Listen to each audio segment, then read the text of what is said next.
Most investors think that E2 business plan is just a paperwork. It's not. In reality, the E2 business plan is the most important document in your whole E2 application because जो visa officer है उसको E2 business plan को ही study करके he has to understand and evaluate whether your business is actually a credible business or it's a risky business model. So in this video today आज मैं आपको explain करूंगा कि E2 business plan के क्या क्या एलिमेंट्स होते हैं और किस तरीके से जो वीजा ऑफिसर है how does he evaluate the whole business plan and make the decision based on that. So stay tuned till the end of this video. Hi, my name is Rahil Sheikh and I have been working with the E2 investors and helping them, assisting them in building the businesses for last couple of years. And over the period, I have worked with a lot of investors and entrepreneurs जो कि E2 के लिए अपने businesses को structure करते हैं, acquire करते हैं या startup करते हैं.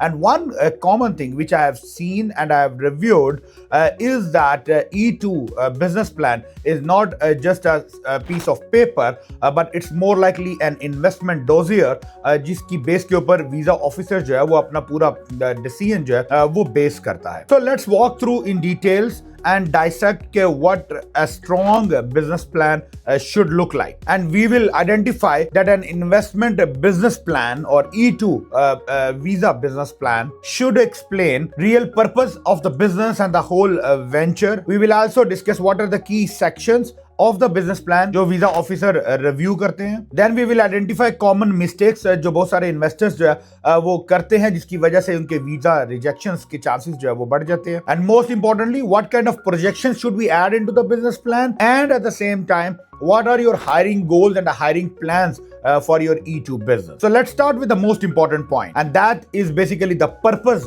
of E2 business plan. So one of the common mistakes जो है वो investors ये करते हैं कि they believe that the E2 business plan is to impress the investors. यानी उसमें बहुत सारे डिजाइन, उसमें पिक्चर्स, उसमें चीजें और उसमें जो है वो इंफोग्राफिक्स और बहुत सारी ऐसी चीजें या ऐसी इंप्रेस कर देने वाली प्रोजेक्शंस जो है हाइपोथेटिकल प्रोजेक्शंस जो है वो ऐड कर देते हैं या ऐसी fantasy kind of situation and scenarios जो है बिजनेस के वो लिख दिए जाते हैं just to impress the visa officer. But that's not a case because the visa officer do not necessarily need to impress with the business plan, but we have to convince him enough that he will understand how the business will survive and thrive in this current economy and the current market with your expertise and capability. Because officer ने जो main चीजें देखनी है, the first and foremost you need to understand that the business is realistic, real and operating, जिसको हम बोलते हैं bona fide business. The business should not be only a paper business or a documented business. It should be a realistic business. The next thing which officer will look that is the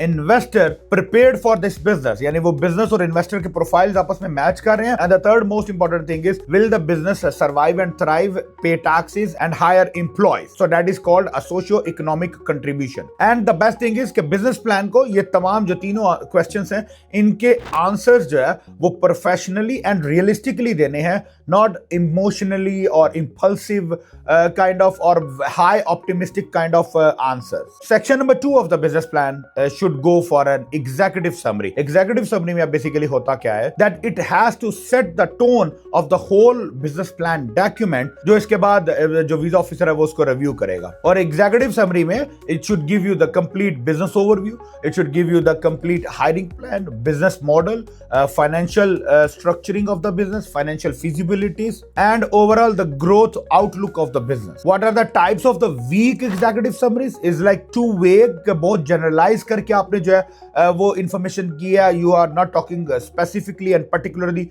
about your business model. या जो आपकी executive summary is look like a marketing material, like a too promotional or advertisement kind of executive summary, that's not accepted. Or even you make it too generic. So basically आपकी executive summary should be very precise, very concise and very specific, particular to your business, and it should give the complete summary and synopsis क्या आपके पास funds कहां से आए थे, funds कैसे लगे, कहां पे लगे, बिजनेस क्या करेगा, बिजनेस कितने पैसे कमाएगा, बिजनेस का टिकट साइज क्या है, मार्केट साइज कितना है. तो those kind of things should be mentioned in the executive summary. After the executive summary जो नेक्स्ट सेक्शन नंबर 3 है, that should be basically the business descriptions. अब बिजनेस डिस्क्रिप्शंस में what you will be mentioning is the complete business model, business structuring and business operations. Means के business जो है वो काम कैसे करेगा. सो few of the key elements of this section are like product and services, business की जो आपका लीगल साइनॉप्सिस है, बिजनेस आपकी एलएलसी है या कॉर्पोरेशन है, कितने पार्टनर्स हैं, कितने परसेंट शेयर्स हैं, कितनी इक्विटी है, बिजनेस का एड्रेस क्या है, जियोग्राफिक लोकेशन क्या है, आपके ऑपरेशनल फ्लो जो है वो कैसे काम करेंगे, प्रोडक्ट इन्वेंटरी क्या है, आपकी सेल्स है, टिकट साइज जो है वो क्या है, कस्टमर मॉडल क्या होगा, कस्टमर एक्विजिशन मॉडल क्या होगा, बिजनेस प्रमोशनल एक्टिविटीज जो है वो क्या क्या होंगी, and lastly the location strategy कि आपने जो भी बिजनेस चूज किया है वो क्यों किया है और जिस लोकेशन पे चूज किया है वो क्यों किया है. So you need to mention all of those in basically the business structuring or a business section of the business model. Next जो है section number 4, it should be basically the market research of the business or industry. अब ये section बड़ा typical है क्योंकि ये थोड़ा boring होता है. इसमें number, stats, figures, digits, years की बात हो रही होती है, CAGR, cumulative growth की बात हो रही होती है, आपका जो market size है उसकी बात हो रही होती है. तो people get bored. So what they do is they just simply Google and copy paste everything. That's basically killing your whole business model. तो आपका जो भी बिजनेस है, जो इंडस्ट्री है, जिस रीजन में है, उस पर्टिकुलर रीजन की डेमोग्राफिक्स के अकॉर्डिंगली आपकी मार्केट रिसर्च जो है वो कंप्लीट होनी चाहिए. और इस मार्केट रिसर्च में what are the specific things which you need to mention is the local demographics, local geographic areas, आपकी पब्लिक डिमांड, आपकी बिजनेस की मार्केट डिमांड क्या होगी, आपके टारगेट कस्टमर्स क्या होंगे, आपकी प्राइसिंग स्ट्रेटजी क्या होगी और आपके कंपटीटिव एडवांटेजेस जो है वो क्या होंगे. तो those are the specifics which you need to add in your market research segment of the business plan. तो मेक श्योर कीजिएगा कि आपको जनरल, जैसे फॉर एग्जांपल आप आईटी सर्विस में जा रहे हो तो आप ओवरऑल पूरे अमेरिका की आईटी सर्विस की जो इंडस्ट्री है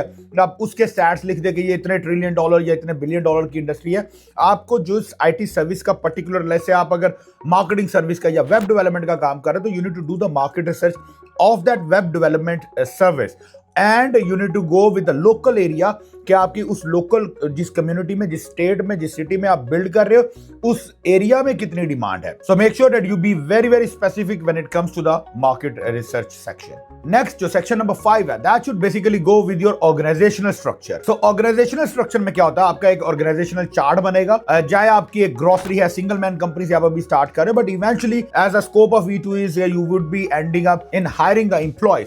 सो आपको ऑर्गेनाइजेशनल स्ट्रक्चर जो है वो बड़ा डिटेल्ड बना के देना है, जिसमें you need to define who is gonna work in the business, who will do what kind of work in the business.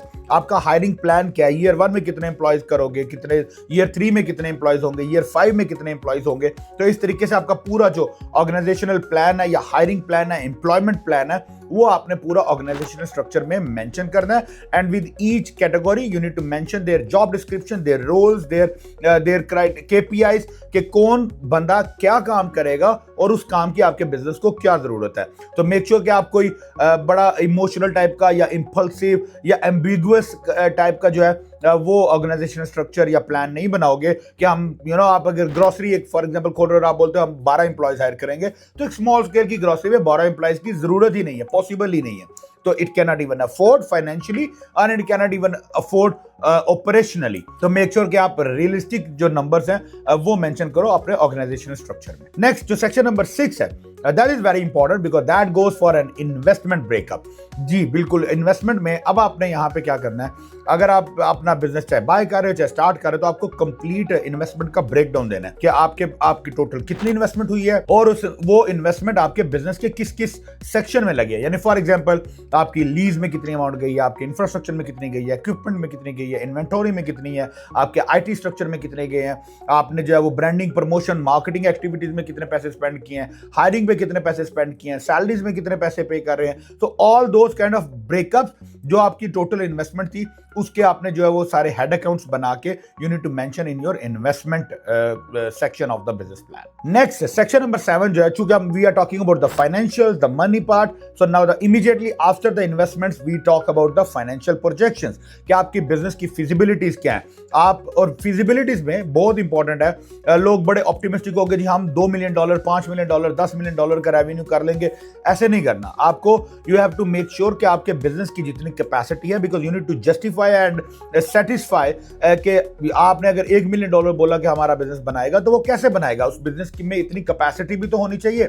मिसाल के तौर पे अगेन ग्रोसरी की बात है या रेस्टोरेंट है, फूड ट्रक आपने खोला और आप ये कह रहे हो कि फूड ट्रक में आपने एक एम्प्लॉय हायर किया और एक एम्प्लॉय के साथ आप अगले 2 साल में लेट्स से $500,000 बना लोगे, तो टेक्निकली पॉसिबल नहीं है। उसके लिए या तो आपको एम्प्लॉय ज्यादा करने पड़ेंगे या लोकेशन ज्यादा करनी पड़ेगी या आपको जो है वो उसके लिए डिफरेंट स्ट्रेटजीज जो है वो बनानी पड़ेंगी। तो you need to make sure कि आप रियलिस्टिक और actual close to the facts and figure जो है वो फाइनेंशियल प्रोजेक्शंस बनाओ। इसमें आपने जो है वो बिजनेस कितना ग्रो करेगा, रेवेन्यू कितना आएगा, इसमें कॉस्टिंग कितनी आती है, आपका ग्रॉस प्रॉफिट्स कितने, आपका एबिटा कितना है, यानी आपके नेट प्रॉफिट्स कितने हैं, आपकी इनकम कितनी है, टैक्स कितने पे करोगे, सैलरीज कितनी पे करोगे, ये सारी चीजें आपकी फाइनेंशियल फिजिबिलिटीज में मेंशन होनी चाहिए। एंड लास्ट जो सेक्शन होगा उसमें you will talk about yourself कि एज एन ओनर और investor why do you think कि you are a good fit for this business और this business is a good fit for you. यानी आपने अगर अपना जो भी बिजनेस स्टार्ट किया तो आपने उस बिजनेस के बारे में, अपने बारे में बताना कि आपको उस बिजनेस में क्या एक्सपीरियंस है या आपका पैशन है या आपका शौक है या आपको उस बिजनेस के बारे में नॉलेज है और आप किस तरीके से क्या क्या स्ट्रेटेजीज, क्या क्या जॉब डिस्क्रिप्शंस होंगी आपकी, जिसकी बेस के ऊपर आप उस बिजनेस को एक्चुअली फ्लरिश कर पाओगे, ग्रो कर पाओगे। तो these are the overall section of the business plan जो कि आपको कंसीडर करने हैं। इसमें एंड पे जो है वो कुछ फाइनल टिप्स आपको देता चलो कि you do not need to believe कि आपने, जैसे मैंने स्टार्ट में बोला कि आपने वीजा ऑफिसर को इंप्रेस करना है और बड़ी फैंसी चीजें दिखानी है, ऐसा नहीं है। Visa officer wants the business plan और the whole business model on a very close to the realistic approach, कि वो बड़े रियलिस्टिकली, बड़े रियलिटी बेस्ड जो है वो डिटेल्स हो, so that he can understand कि आपको बिजनेस के बारे में नॉलेज है। सब अच्छा सब रोजी रोजी पिक्चर्स दिखाओगे तो it doesn't make sense. Businesses will make, for example most of the times अगर ईयर 1 में बिजनेस आप नया स्टार्टअप कर रहे हो, ईयर 1 में वो लॉस कर रहा है, ईयर 2 में लॉस कर रहा है, ईयर 3 में प्रॉफिट बनेगा, तो that is perfectly fine as long as you are justifying in your business model. But ऐसा नहीं है कि आपने बोला नहीं जी, आपने दुनिया की कोई भी स्टार्टअप बनाई और आपका ईयर 1 में आपने जो है वो $2 लाख, $3 लाख, $4 लाख का प्रॉफिट दिखा दिया, it will raise red flag because 90% of the startups ऐसे ही तो नहीं फेल होते ना, राइट?